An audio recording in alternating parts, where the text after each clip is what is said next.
girls instead of unisex, so I'm doing mine right over left. So mine, I'm going to be putting, right now I'm going to be working on the side that folds under is going to be the left side.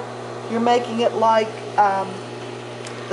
the pattern up there in my sample. It's going to lap the other way around, okay? If you don't have a right and wrong side to your fabric, you can do either way, okay? Just know that the side that is bigger on the front, okay, that's wider, because those are our two front pieces. The side that's bigger is going to be the side that's underneath, that gets the buttons on. The smaller side is the side that we're going to be attaching the placket to, and we'll get the buttonholes. Okay, so mine, I'm doing it so mine laps like a girl right over left. Okay, but you can do it either way. Okay, so if you're making a girl's, I'm going to be dealing with the left side. If you're making a guy's, this is your right side. So we're dealing with the bigger side right now. You have two sets of notches down the front, right at the two at the neck and two down here at the hem. And this folded back. Let me press this flat real quick. Take this out.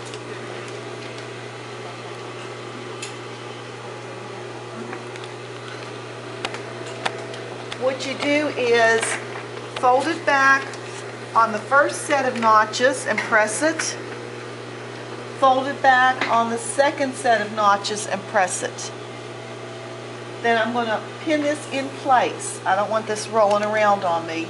It should be nice and even at the top.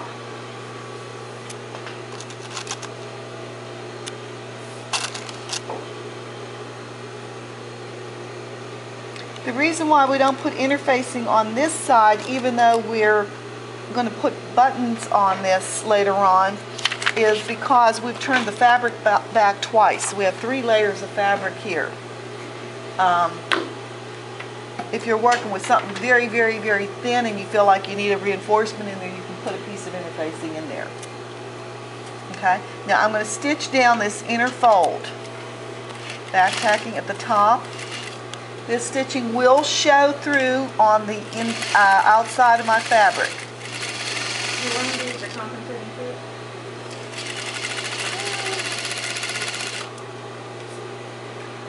I'm put a little X on the wrong side of my fabric so you can see the right side from the wrong side. And I'm going to try to keep mine following a stripe here.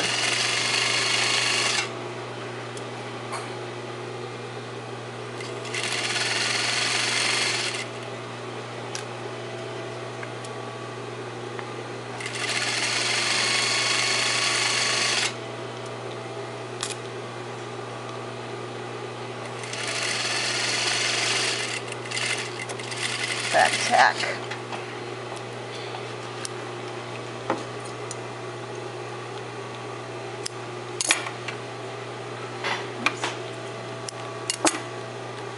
Okay, that's the, when I press that, that's the finished front for the underneath side, the side that's going to get the buttons.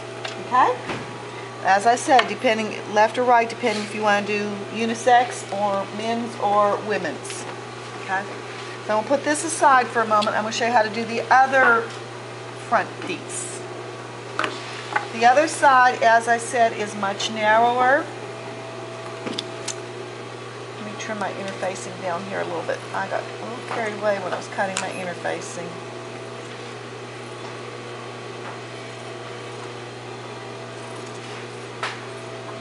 You have a set of notches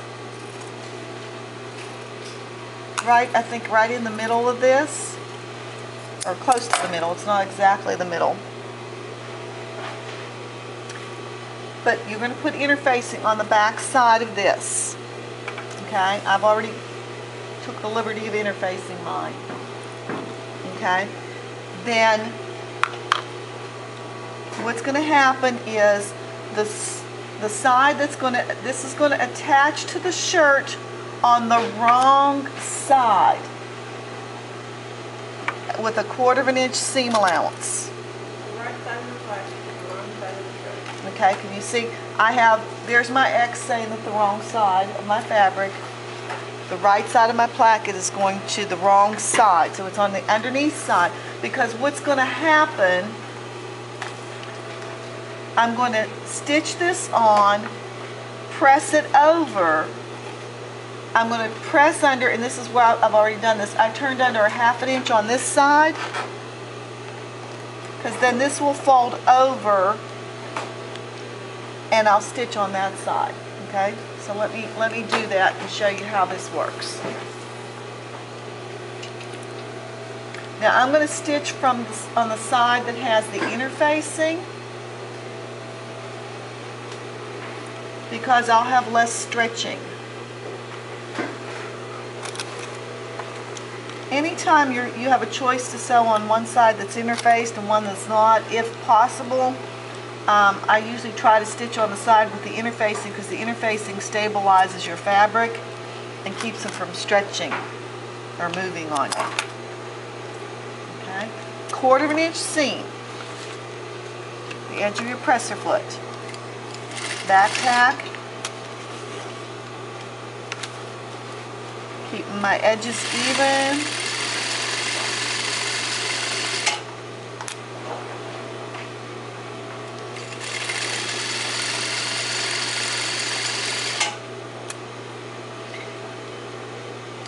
The reason why this seam is narrow is if I sewed a 1/2 inch seam, I just have to come in and trim it off after.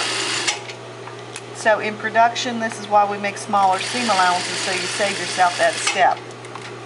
Okay, so I'm going to go to the ironing board now, and if you've not already turned this 1/2 inch under, you want to turn the 1/2 inch under.